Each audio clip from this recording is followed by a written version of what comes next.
Sono. Oui, on va recevoir notre invité. Avec le concours des auteurs, Miller, Tchanchou, Donald, Joseph, Colin, Souanchon, ça fonctionne hein, là-bas. Qui est créé pour Joseph Fosso, son nom de producteur, qui a son tour un producteur qui s'appelle Emmanuel Chatu, qui est également produit parce qu'on appelle le mur. Le producteur, c'est la hiérarchie suprême. Elle est directrice des présidente des Canada. Elle s'appelle Madame Colette Chatu et on lui dit bonsoir. Moi je dis madame. Voilà, on a fait le texte. C'est génial. Hein? Déjà, tu n'étais pas triste comme tu n'as pas fait le texte. Si, j'étais très triste. On reçoit Blaise Calaba, de la Calaba Attitude 237. Voilà. Alors, Blaise Calaba, qui êtes-vous? Alors, Blaise Calaba, tu es une vedette, un people, un japapeur, un chroniqueur, un présentateur. Tu es un auteur, stand-upper, humoriste, comédien. Des fois, tu peux être danseur, chanteur, en tout cas, en fonction du contexte. Hein. Blaise Calaba est ton ami sud-américain. Blaise Calaba, le gars de malade. Blaise Calaba est le président Paul Biya. Qui ne connaît pas tes sketchs? On les connaît tous. Hein. En tout cas, ceux qui sont à Bafoussam et qui ont fait l'école primaire et le secondaire avec toi connaissent très bien ton sens de l'humour. Tu as l'habitude de dire que tu es né des parents cultivateurs qui cultivaient la terre. Mais toi, pour gagner ta vie, tu te cultives. Oui, tu maîtrises tout. Tu as d'abord appris, comme tous les grands humoristes, des classiques comme Jean-Michel Cancan. Et tu as fait tes classes, tu as choisi très tôt. Après avoir compris que pour aller loin dans l'humour, il faut être un peu intellectuel, avoir choisi l'humour de la plume, où on est bien plus qu'un très bon orateur et art de la scène, on a la maîtrise de la foule, mais on est aussi un miroir de la société qui a la capacité de tout observer, la famille, le mariage, le vol, la chimie, la biochimie, les réseaux sociaux, l'envers et l'endroit du décor de la société. Tu te retrouves à l'université de Douala et tu n'arrêtes pas, tu as commencé par les activités périscolaires et les KMS plutôt, à Bafoussam, et tu te retrouves dans ta faculté de biochimie à animer tout ce qui se passe, à faire rire tout le monde. Et tu décides à un moment donné de te prendre au sérieux. Moi, je te découvre sur Rire à Gogo et je te trouve vraiment exceptionnel, une maîtrise parfaite de ton texte, de la scène, quelqu'un de stoïque dans ses de droit dans ses bottes à chaque fois. Et puis après, on t'a vu absolument partout, la nuit du rire, Rire à Gogo, stand-up party, et aussi quand même, c'est rare pour les humoristes qui commencent à faire le buzz. Tu ne perds pas la tête et tu travailles quand même sur ton premier stand-up.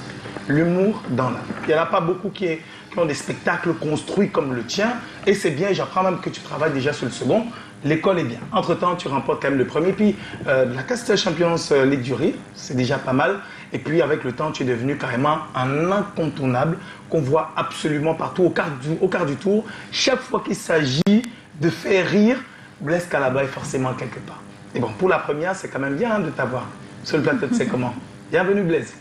Blaise Calaba est notre invité ce soir. Il va nous rejoindre sur ce plateau dans quelques petites secondes. Si vous avez votre argent, c'est important d'aller garder ça quelque part parce que les bandits de nos jours, ils ne donnent plus le lait. Quand tu gardes 1 million sur toi, mon frère, c'est le pied là que les gars veulent couper. Ce n'est pas bon. Si vous avez votre argent, allez dans les microfinances et gardez cet argent là-bas. Mais ce qui m'énerve, c'est les microfinances du pays ici.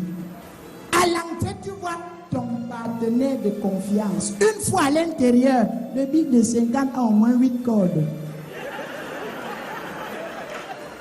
Mon cher frère, tente d'arriver dans la microfinance, tu dis que tu es là pour un dépôt de 52 millions. C'est d'ailleurs le patron qui dit, Suzy, pousse-toi. Monsieur, ça va? En sortant le matin, les enfants ont mangé. Madame vous dérange toujours la nuit. Vous avez dit que vous êtes là pour un dépôt de combien? Tu réponds tranquillement, 52 millions. C'est lui-même, le chef d'agence, qui dit, passez-moi le papillon, je remplis pour vous. Il remplit, il finit de remplir, il bascule vers toi, il dit, monsieur, s'il vous plaît, signez, mais si vous ne voulez pas, je peux aussi signer pour vous. Mon père m'a inculqué très tôt que dans ma vie, je devais me battre. Les terrains que son papa lui a légués, il a tout vendu. Moi, quand j'ai demandé à mon père, papa, pourquoi tu fais ça? Il me dit, fiston, à l'époque, nos parents nous léguaient beaucoup de terrains.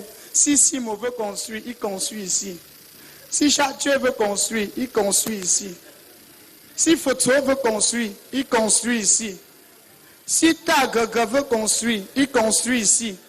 Si Sop veut construire, il construit ici. C'est pour ça qu'il essaie trop de terrain. Mais aujourd'hui, avec l'avancée de la technologie fiston, si toi, en défaut, tu veux construire, tu construis ici. Ton petit frère veut construire, il coule la dalle, il construit ici. L'autre de ton petit frère veut construire, il coule encore la dalle, il construit.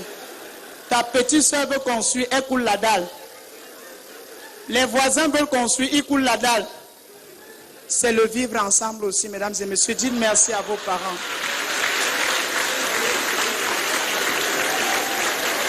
Oui. Mais ce que vous ne savez pas, c'est que nous, les minces personnes, on a aussi nos avantages.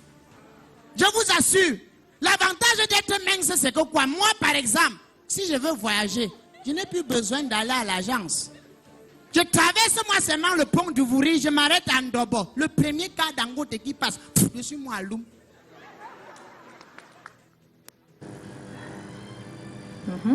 Ah, on est bien de retour. Ben oui, Lisa qui a perdu. Les conducteurs sont dans vos mains depuis longtemps, Lisa. Donc c'est pas en plein...